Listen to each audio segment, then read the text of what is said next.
Hey guys, I'm Layla. Welcome to raidlore Stories. Today's lore story is going to be for Sigmund the Highshield. Now, a while back, he was a fragment fusion champ, and I did do his lore story when it came out, but it looks like Raid has since updated it. So let's check out his new updated lore story. Sigmund, Baron Highshield, is one of the great heroes of the Age of Hellfire. In those dark days, every corner to Lair was subjected to intermittent invasions by hordes of demon spawn and undead. Infernal sieges drained the resources of the wealthiest cities, and waves of demonic raiders ravaged the countryside. Despite these harrowing times, Sigmund was a gentle soul. His tutors scolded him for his gregarious nature, since it often distracted him from his drills.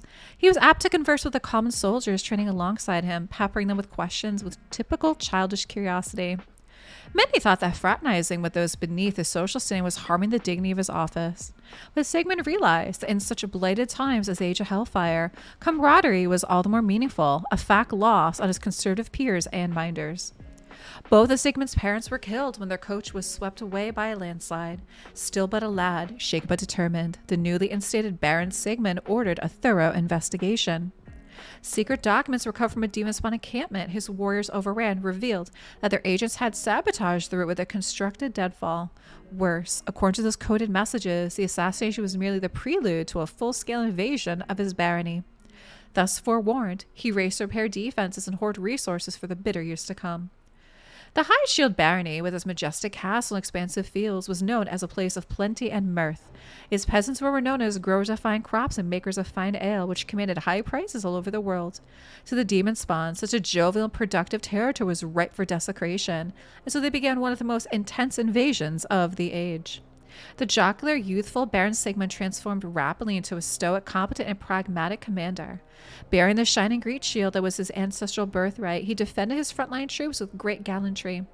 Famed for his lustrous white mustache, he commanded the respect of his soldiers because he was willing to share in their sacrifices, never shrinking from his duties and constantly offering up his personal wealth to assuage their suffering. After devastating the countryside, the armies of darkness gathered in force to overwhelm Castle Highshield. Messenger birds had informed Sigmund that a relief force from the Sacred Order was rushing to his aid, but it looked as though they would be too late. Desperate for ideas, Sigmund spent a long and frustrating night commiserating with his commanders, poring over internal lore and battlefield reports for any possible weakness in the enemy. Eventually, Sigmund concocted a plan to exploit the willfulness and rapacity of the demon spawn, inspired by his own generous nature.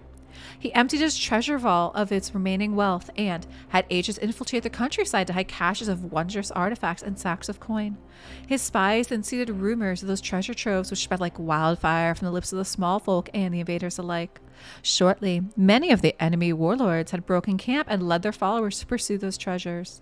The rest had no choice but to follow suit, for they no longer had the force to maintain the siege and nurtured bitter jealousy to boot. Which each find their gold lust increase until the demon spawn were fighting each another over the booty. Their loss of focus and increased infighting in the enemies bought Sigmund the time he needed, and so was that when the Sacred Order army arrived, the demon spawn were scattered and distracted, and several legions were defeated in detail before the army as a whole regrouped.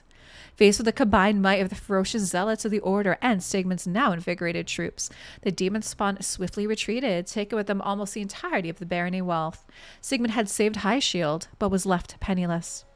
A grand feast was called for to celebrate the victory, but Sigmund had to shamefacedly admit that he had not the resources to properly honor the brave warriors, priests, and magi who had fought and bled for him. Hearing this, the peasantry rallied to their lord, remembering his sacrifices and his warm, humble style of rulership. Whole families flocked to his castle bearing gifts of food and drink, offering from their small holdings to be shared in the spirit of family. Some were fortunate enough to have recovered some of the treasures used as lures for the demon spawn and returned them to their liege. Sigmund promptly sold off those last bits of lucre to treat his followers to the finest victuals. Sigmund, the boy baron, would go on to rule long and well. Still, the same genial and generous soul in old age had been brought in the darkest days of the Age of Hellfire. Wow, so this story is actually pretty different compared to his first one. The first one, they basically made him out to be some kind of drunken overlord, is basically what they did. Like, he was basically a partier, he was always drinking, and, you know, that's kind of like how they did it with him. This time, I think this is a much better story for what they did. Drop me some comments down below what you think for the lore story for Sigmund the Highshield, and thank you so much for watching.